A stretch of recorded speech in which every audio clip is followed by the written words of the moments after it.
ওম শান্তি। আজকের বাংলা মুরলি 21শে অক্টোবর 2023। প্রাতঃ মুরলি। ওম শান্তি। বাপদাদা মধুবন। বাবা বলেছেন, মিষ্টি বাচ্চারা সর্বদা খুশিতে তখনই থাকতে পারবে যখন সম্পূর্ণ নিশ্চয় হবে যে আমরা ভগবানও বাঁচি শুনছি, স্বয়ং ভগবান আমাদের পড়াচ্ছেন। আজকের প্রশ্ন, ড্রামা অনুযায়ী এই সময়ে সবাই কি প্ল্যান করে আর কিসের জন্য প্রস্তুতি নেয়? উত্তর, এই সময় সবাই প্ল্যান করে এত বছরে এতখানি আনাজ বা ফসল উৎপাদন করব, নতুন দিল্লি, নতুন ভারত হবে। কিন্তু প্রস্তুতি নেয় মৃত্যুর জন্য। সম্পূর্ণ দুনিয়ার গলায় মৃত্যুর হার পরানো আছে। কথায় আছে না, মানুষ চায় একরকম, হয় আরেক রকম। বাবার একরকম প্ল্যান, মানুষের প্ল্যান অন্যরকম। গীত, কেউ যেন আমায় আপন করে হাসতে দিল শিখিয়ে। ওম শান্তি। নিরাকার ভগবানুবাচ ব্রহ্মা তন দ্বারা এই প্রথম কথাটি পাকা করে নিতে হবে যে এখানে কোনো মানুষ পড়ায় না, নিরাকার ভগবান পড়ান। ওনাকে সর্বদা পরম পিতা পরমাত্মা শিব বলা হয়। বেনারসে শিবের মন্দিরও আছে, তাই না? সর্বপ্রথমে আত্মার এই নিশ্চয় হওয়া উচিত যে বেহদের বাবা আমাদের পড়ান। যতক্ষণ এই নিশ্চয় নেই ততক্ষণ মানুষ কোনো কাজের নয়, করিতুল্য। বাবাকে জানলে হিরেতুল্য হয়। করিতুল্য ও হিরেতুল্য ভারতের মানুষ হয়। বাবা এসে মানুষ থেকে দেবতায় পরিণত করেন। প্রথমে যতক্ষণ এই নিশ্চয় নেই যে ভগবান পড়াচ্ছেন ততক্ষণ তারা এই কলেজে বসেও কিছুই বোঝেন না। তাদের খুশির পারদ ঊর্ধ্বে ওঠে না। তিনি হলেন আমাদের মোস্ট বিলাভেড পিতা, যাকে ভক্তিমার্গে ডাকা হয়েছিল যে পরমাত্মা দয়া করুন। এই কথা আত্মা বলে। মানুষ তো বোঝে না যে লৌকিক পিতা থাকা সত্ত্বেও আমরা কোন পিতাকে স্মরণ করি। আত্মা মুখে বলে, ইনি আমাদের লৌকিক পিতা, ইনি আমাদের পারলৌকিক পিতা। তোমরা এখন দেহি অভিমানী হয়েছ, বাদবাকি সকল মানুষই হলো দেহ অভিমানী। তারা আত্মা পরমাত্মার বিষয়ে কিছু জানে না। আমরা আত্মারা ওই পরমপিতা পরমাত্মার সন্তান। এই জ্ঞান কারও নেই। বাবা প্রথমে নিশ্চয় করান ভগবানুবাচ, আমি তোমাদের রাজযোগ শেখাই। তোমরা দেহসহ দেহের যা সম্বন্ধ আছে সেসব ভুলে নিজেকে আত্মা নিশ্চয় করে আমি পিতা, আমাকে স্মরণ করো। কোনো মানুষ বা কৃষ্ণ ইত্যাদি এমন বলতে পারে না। এ হলই মিথ্যা মায়া, মিথ্যা কায়া, মিথ্যা হলো সব সংসার। এ কথাও সত্য নয়। সত্যখণ্ডে আবার একটিও মিথ্যা হয় না। এই লক্ষ্মীনারায়ণ সত্যখণ্ডের মালিক ছিলেন, পূজ্য ছিলেন। এখন ভারতবাসী ধর্মভ্রষ্ট, কর্মভ্রষ্ট হয়েছে। তাই নামই হল ভ্রষ্টাচারী ভারত। শ্রেষ্টাচারী ভারত হয় সত্যযুগে। সেখানে সবাই সর্বদা হাসি মুখে থাকে, কোনো অসুখ, কোনো রোগই থাকে না। এখানে যদিও বলে অমুক স্বর্গে গেছে, কিন্তু কেউ জানে না। এই সময়ের রাজ্য হলো মৃগতৃষ্ণার মতো। একটি হরিণের কাহিনী আছে না, জল ভেবে ভিতরে গেল আর পাকে আটকে গেল। অর্থাৎ এই সময় হলো পাকের রাজ্য। যত শৃঙ্গার করা হয় ততই পতন হয়। বলতে থাকে ভারতে আনাজ বেশি হবে, এই হবে, সেই হবে। কিছুই না। একেই বলা হয় মানুষ চায় এক, হয় আরেক। বাবা বলেন, এ কোনো রাজ্য নয়। রাজ্য তো তাকে বলা হবে যেখানে রাজা রানী থাকবে। এটা তো হলো প্রজার উপরে রাজত্ব।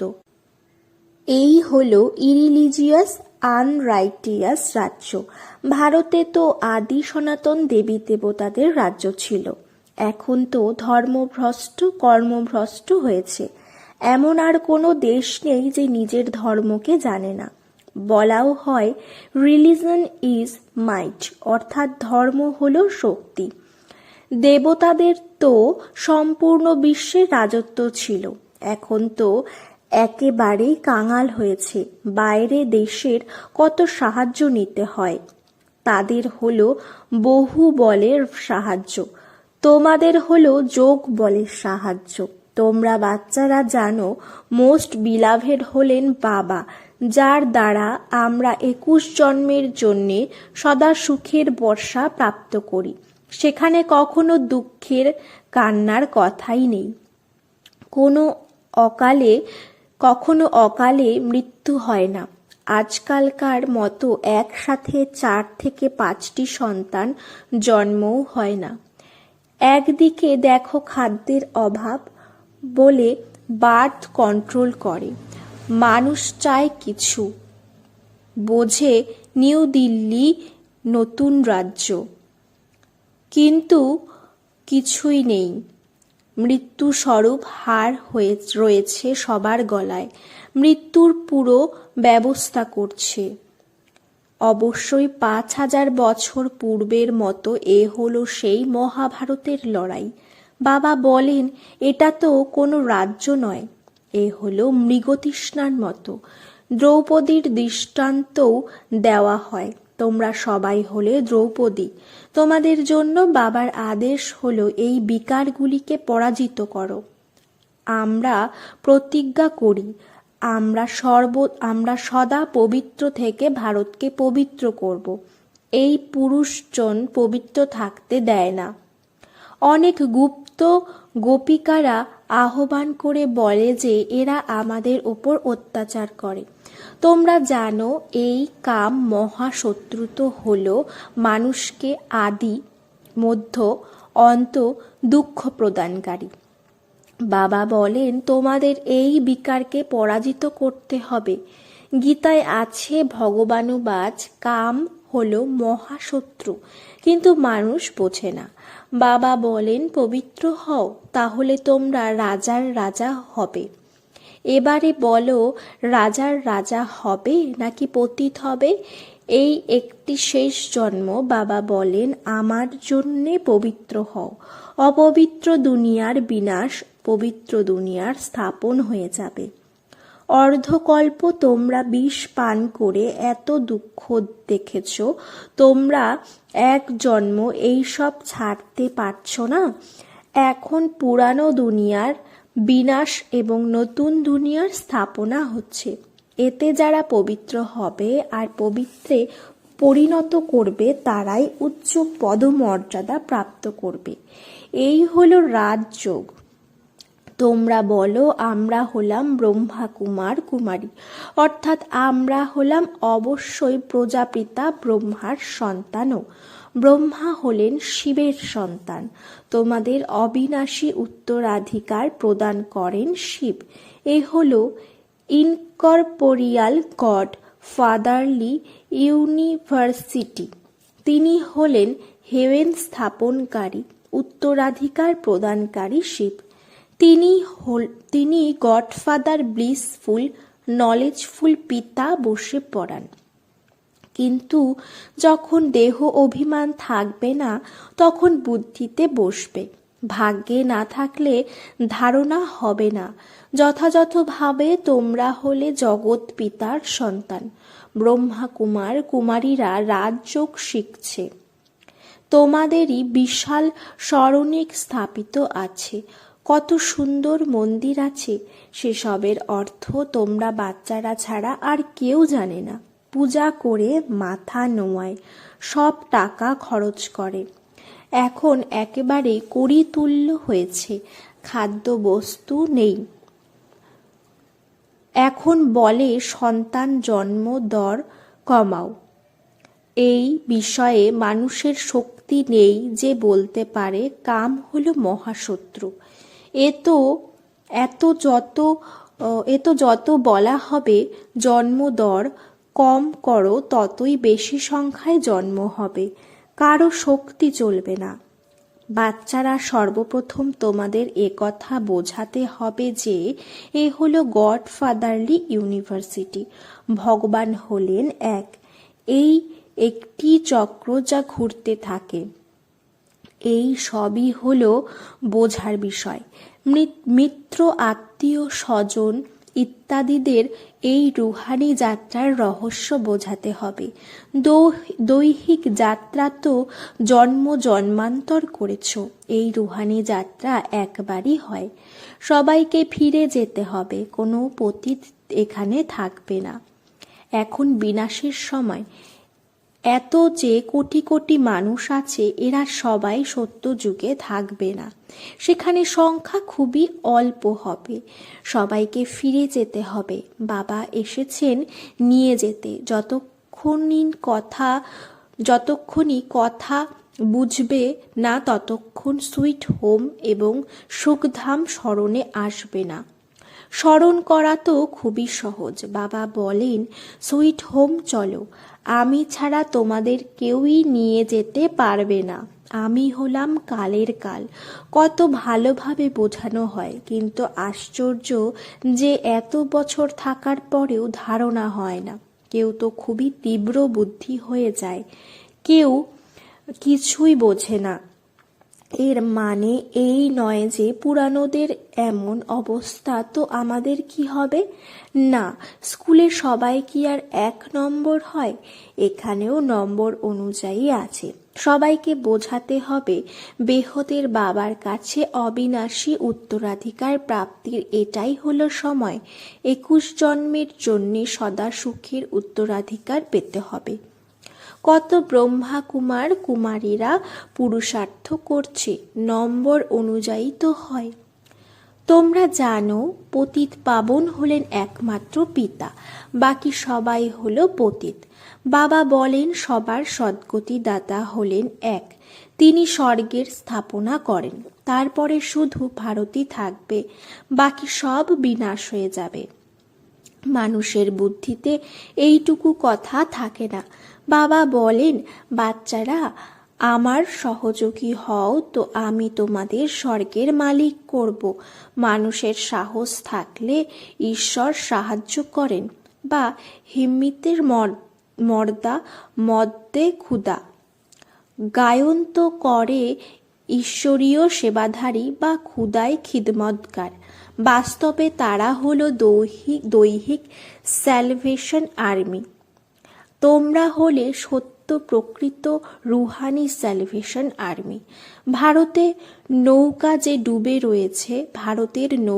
ডুবে রয়েছে তার উদ্ধারকর্তা হলে তোমরা।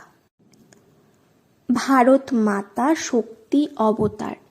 তোমরা হলে গুপ্ত সোনা। শিব বাবা হলেন গুপ্ত, তাই ওনার সোনাও হলো গুপ্ত। শিব শক্তি, পাণ্ডব সেনা। এই হলো সত্যনারায়ণের প্রকৃত ব্রতকথা। বাকি সবগুলি হলো মিথ্যা কথা, কাহিনী। তাই বলা হয় see no evil, hear no evil. আমি যা বোঝাই তাই শোনো। এ হলো অসীমিত বিরাট স্কুল। এই ইউনিভার্সিটির জন্য এই বাড়ি তৈরি হয়েছে। পরে এখানে এসে বাচ্চারা থাকবে। যারা যোগযুক্ত হবে তারা এসে থাকবে। এই চোখ দিয়ে বিনাশ দেখবে। যে স্থাপনা ও বিনাশের সাক্ষাৎকার তোমরা এখন দিব্য দৃষ্টি দ্বারা করছো, পরে তোমরা এই চোখ দিয়ে স্বর্গে বসে থাকবে। এর জন্য বিশাল বুদ্ধির প্রয়োজন। যত বাবাকে স্মরণ করবে তত বুদ্ধির তালা খুলতে থাকবে। যদি বিকারগ্রস্ত হবে তাহলে তালা একেবারে বন্ধ হয়ে যাবে। স্কুল ছেড়ে দিলে তো জ্ঞান বুদ্ধি থেকে একদম বেরিয়ে যাবে। পতিত হলে আর ধারণা হবে না। পরিশ্রম আছে। এ হলো কলেজ বিশ্বের মালিক হওয়ার। এই ব্রহ্মা কুমার কুমারীরা হলো শিব বাবার নাতি নাতনি। এরা এখন ভারতকে স্বর্গ পরিণত করছে। এ হলো রুহানি সোশ্যাল ওয়ার্কস, যারা দুনিয়াকে পবিত্র করছে। মুখ্য হলো পবিত্রতা। শ্রেষ্টাচারী দুনিয়া ছিল, এখন হয়েছে ভ্রষ্টাচারী। এই চক্র ঘুরতেই থাকে। এই দৈব বৃক্ষের ঝড়ের কলম বা স্যাপলিং লাগছে যার ধীরে ধীরে বৃদ্ধি হবে। আচ্ছা, মিষ্টি মিষ্টি হারানিধি বাচ্চাদেরকে মাতা পিতা বাপ দাদার স্মরণের স্নেহ সুমন আর সুপ্রভাত। আত্মাদের পিতা তার আত্মারূপে বাচ্চাদেরকে জানাচ্ছেন নমস্কার। ধন্যবাদ বাবা। ধারণার জন্য মুখ্য সার। 1. সত্যিকারের আধ্যাত্মিক স্যালভেশন আর্মি বা উদ্ধার সেনা হয়ে ভারতকে বিকার থেকে স্যালভেজ অর্থাৎ মুক্ত করতে হবে। বাবার সহযোগী হয়ে রুহানি সোশ্যাল সেবা করতে হবে। 2. এক বাবার থেকে সত্য কথা শুনতে হবে। Hear no evil, see no evil. এই চোখ দিয়ে আগামী দিনের সিন দেখার জন্য যোগযুক্ত করতে হবে। বরদান, আপসেট হওয়ার পরিবর্তে হিসাব নিকাশে খুশি মনে মিটিয়ে ফেলতে পারা নিশ্চিত আত্মা ভব। যদি কখনো কেউ কিছু বলে তবে তাতে সাথে সাথে আপসেট হয়ে যেও না। আগে স্পষ্ট করো বা ভেরিফাই করাও যে কোন ভাব থেকে বলা হয়েছে। যদি তোমার কোনো দোষ না থাকে তাহলে নিশ্চিত হয়ে যাও। এই কথাটা স্মৃতিতে যেন থাকে যে ব্রাহ্মণ আত্মাদের দ্বারা এখানে সব হিসাবপত্র মিটিয়ে ফেলতে হবে। ধর্মরাজপুরীর থেকে বাঁচার জন্য ব্রাহ্মণ কোথাও না কোথাও নিমিত হয়ে যায়। সেই জন্য ঘাবড়িও না, খুশি মনে ক্লিয়ার করো, এতে উন্নতি রয়েছে। স্লোগান, বাবাই হলেন সংসার। সর্বদা এই স্মৃতিতে থাকা, এটাই হলো সহজ যোগ। মাতেশ্বরী দেবীর মধুর মহাবাক্য। অজ পাজব অর্থাৎ নিরন্তর যোগ, অটুট যোগ। 4-2-57। যখন ওম শান্তি বলা হয় তার যথার্থ অর্থ হল আমি হলাম আত্মা, সেই জ্যোতিস্বরূপ পরমাত্মার সন্তান। আমরাও আকারে পিতা জ্যোতিবিন্দু পরমাত্মার মতো, বাকি আমরা হলাম শালগ্রাম সন্তান। সুতরাং আমাদেরও নিজের জ্যোতিস্বরূপ পিতার সঙ্গে যোগযুক্ত হতে হবে। ওনার সঙ্গে যোগ রেখে লাইট মাইটের উত্তরাধিকার নিতে হবে। তাই তো গীতায় স্বয়ং ভগবানের মহাবাক্য আছে, মনমনা ভব। আমি জ্যোতিস্বরূপ পিতার মতো তোমরা বাচ্চারাও নিরাকার স্বরূপে স্থিত হও। একেই অজ পাজব বলা হয়। অজ পাজব মানে কোনো মন্ত্র জপ করার পরিবর্তে ন্যাচারালভাবে পরমাত্মার স্মরণে থাকা। একেই পূর্ণ যোগ বলা হয়। যোগের অর্থ হল একমাত্র যোগেশ্বর পরমাত্মার স্মরণে থাকা। সুতরাং যে আত্মারা সেই পরমাত্মার স্মরণে থাকে তাদের যোগী বা যোগিনী বলা হয়। যখন ওই যোগ অর্থাৎ নিরন্তর স্মরণে থাকা যাবে তখনই বিকর্মের এবং পাপের বোঝা নষ্ট হবে এবং আত্মারা পবিত্র হবে। ফলে ভবিষ্যতে দেবতার স্বরূপ জন্ম হবে প্রালব্ধ। এখন পুরো নলেজ চাই, তবেই পুরোপুরি যোগ লাগাতে পারে। অতএব নিজেকে আত্মা ভেবে পরমাত্মার স্মরণে থাকা, এ হলো সত্য জ্ঞান। এই জ্ঞানের দ্বারাই যোগযুক্ত হওয়া যায়। আচ্ছা, ওম শান্তি। ওম শান্তি। আজকের বাংলা মুরলি 21শে অক্টোবর 2023 প্রাতঃ।